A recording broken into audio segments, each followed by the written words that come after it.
బొగ్గు అనేది మనం తయారు చేయాలంటే చాలా సింపుల్ మెథడ్స్ కూడా ఉన్నాయి.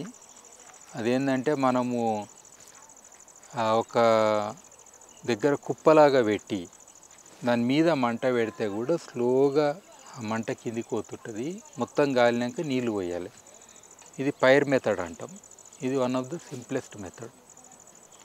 సో ఇదే కాకుండా మామూలుగా మనకు గుంతలు, అది మనం ట్రెంచ్ పద్ధతిలో చేసి అందులో ఫస్ట్ ఏదైనా బాగా గాలేసి అన్న కట్టెలేసి అది గాలంగానే మళ్ళీ దాని మీద కట్టెలేసి అది గాలి బొగ్గైనాక మళ్ళీ బూడిద అవుతున్న స్టేజ్లో మళ్ళీ కట్టెలేసి మళ్ళీ కట్టెలేసి మళ్ళీ కట్టెలేసి అట్లా కొన్ని లేయర్లు చేసి, అంటే ఒక 4 ఫీట్ల గుంత ఉండి ఒక 2.5-3 ఫీట్ల మధ్యన వెడల్పు ఉండి ఒక 10 ఫీట్ల పొడుగు ఉన్న గుంతలు ట్రెంచెస్ చేసుకుంటే అందులో కూడా మనము చాలా బొగ్గు చేసుకోవచ్చు. సో ఇట్లా కాకుండా ఇంకా వేరే టెక్నాలజీస్ కొంటికి అనండి, లేదా రిటార్ట్స్ అని అంటాం, అవి కొనుక్కున్నా, లేదా అర్త్ మౌంట్ కిల్స్ అన్న కొన్ని స్కిల్ కూడా ఉన్నాయి. అంటే అక్కడ లోకల్గా ఉన్న ప్రజలకు వాళ్ళకి ట్రైనింగ్ ఇచ్చి లేదా ట్రెడిషనల్ వాళ్ళకున్న నాలెడ్జ్ తోటి కూడా అది బొగ్గు అనేది తయారు చేస్తారు. సో ఇట్లా రకరకాల పద్ధతులు చేసినప్పుడు టెంపరేచర్ అనేది ఒకటి క్రిటికల్ ఫ్యాక్టర్ అవుతుంది. మనం తక్కువ టెంపరేచర్లో చేస్తే దాని విలువలు తక్కువ ఉంటాయి. అంటే బయోచార్ రూపంలో చేస్తే, తక్కువ టెంపరేచర్లో చేస్తే దాన్ని మళ్ళీ కాల్చుకోవడానికి బొగ్గు రూపంలో కాలుస్తాం కదా. సో ఆ రూపంలో చేసుకొని ఈజీగా ఉంటుందేమో, కానీ బయోచార్ లెక్క మట్టిలో అప్లికేషన్ చేసే దాంట్లో విలువలు కొంచెం తగ్గుతాయి అన్నట్టు. అందుకని మనకు ఈ పద్ధతి ఏ పద్ధతితోటి చేసినామని చాలా ఇంపార్టెంట్. అట్లనే బరువు కూడా, అది బరువు ఎంత వచ్చింది అనేది కూడా ఒక ఇండికేటర్. మనకు జనరల్గా లైట్ అవుతుంటుంది హై టెంపరేచర్కి వెళ్ళినప్పుడు, మనం పైరాలసిస్ చేసినప్పుడు లైట్ అవుతుంటుంది. తర్వాత ఇంప్యూరిటీస్, అంటే జనరల్గా మనకు వాలటైల్స్ అనేది అది వెళ్ళిపోవాలి. తర్వాత మాయిశ్చర్ అనేది ఎట్లయినా వెళ్ళిపోతుంది తక్కువ టెంపరేచర్లోనే. తర్వాత యాష్ అనేది తక్కువ ఉండాలి, ఫిక్స్డ్ కార్బన్ అనేది ఎక్కువ ఉండాలి. ఇక తక్కువ కాలినప్పుడు మనకు మామూలుగా డీకంపోజబుల్ ఆర్గానిక్ కార్బన్ కూడా అందులో ఉండిపోతుంది. అప్పుడు దాని లైఫ్ తగ్గుతుంది అన్నట్టు. సో ఇందులో మనకు ఇవన్నీ పారామీటర్స్ ఉంటాయి కాబట్టి ఐ థింక్ స్పెషలైజ్డ్ మనము ట్రైనింగ్స్ పొందడము లేదా ప్రాక్టీస్ చేయడము, అట్లనే దాన్ని స్టాండర్డ్స్ ల్యాబొరేటరీస్ ఇవన్నీ ఉంటే వాటికి పంపి చెక్ చేయడము, ఇవన్నీ చేస్తే దాంతో మనకు ఒక పట్టు కానీ అనుభవం కానీ వస్తుంది.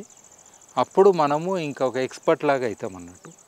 అయితే మనం హై ఎండ్ టెక్నాలజీ తీసుకుంటే మనకు అన్ని సిస్టమ్స్ ఉంటాయి కాబట్టి మీకు పర్ఫెక్ట్గా తెలిసిపోతుంది. లైక్ రిటార్ట్స్ అని అంటాం, అది బ్యాచ్ లోడింగ్ ఉంటాయి లేదా కంటిన్యూస్ లోడింగ్, కానీ లక్షలలో అవుతాయి. మీకు కనీసం ఒక 25 లక్షలు 30 లక్షలు అట్లా పెడితే అలాంటివి అవుతాయి.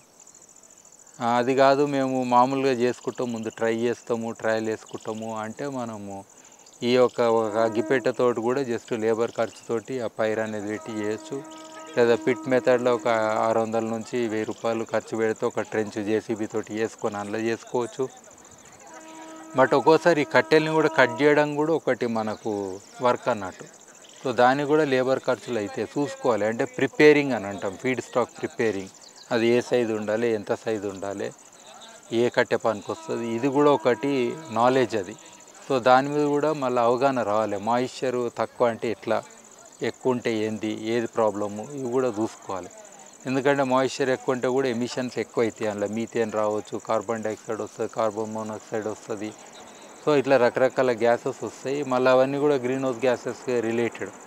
అట్లనే ఎంత దూరం మనము ఇది పెడతాము, బయోమాస్ ఏడుంది, నేను ఏడ పెడుతున్నా, ఎందుకంటే మళ్ళీ ట్రాక్టరు లేకపోతే వెహికల్ పట్టుకొని అది ఇడికి తీసుకొచ్చినాం అనుకుందాం, అది కూడా మళ్ళీ మనకు ఖర్చే కదా. అంటే డీజిల్ కూడా ఖర్చు పెడతాం, అంటే ఫాజిల్ ఫ్యూయల్ అనేది మళ్ళీ బర్న్ అయ్యింది, అక్కడ ఎమిషన్స్ అనేది యాడ్ అయ్యింది.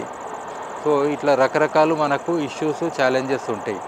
సో ఇవన్నీ కూడా ఇంటిగ్రేటెడ్గా అర్థం చేసుకొని పెడితేనే కాస్ట్ బెనిఫిట్ అని అంటాం. అంటే మనం కొనేటప్పుడు కట్టే కూడా నేను ఎంతకు కిలో కొన్నా, ఎందుకంటే 4 కిలోలు 5 కిలోలు కొంటే మనకు అంటే 1 కిలో బొగ్గెళ్తుంది. అంటే మరి అంత కట్టే కొనాలంటే నాకు ఎన్ని పైసలు అనగానే దాని రేట్ ఆటోమేటిక్ ఫిక్స్ అయిపోతుంటుంది. అయితే రైతులకు అమ్మాలంటే తక్కువ రేటుకి అమ్మాలి, అది కూడా ఆలోచన కదా. అంటే మరి ఎంత తక్కువ రేటుకి మనకు బయోమాస్ దొరుకుతుంది చేస్తాం అనేది ఓ లెక్క. ఇది అన్నీ కూడా మనకు మోడల్స్లల్లో, అంటే ఎక్స్టెన్షన్ మోడల్లో కానీ వేరే వాళ్ళు అడాప్ట్ చేసుకునే దాంట్లో మనం బొగ్గు తయారు చేసే పద్ధతిలో ఇవన్నీ ఉంటాయి అన్నట్టు.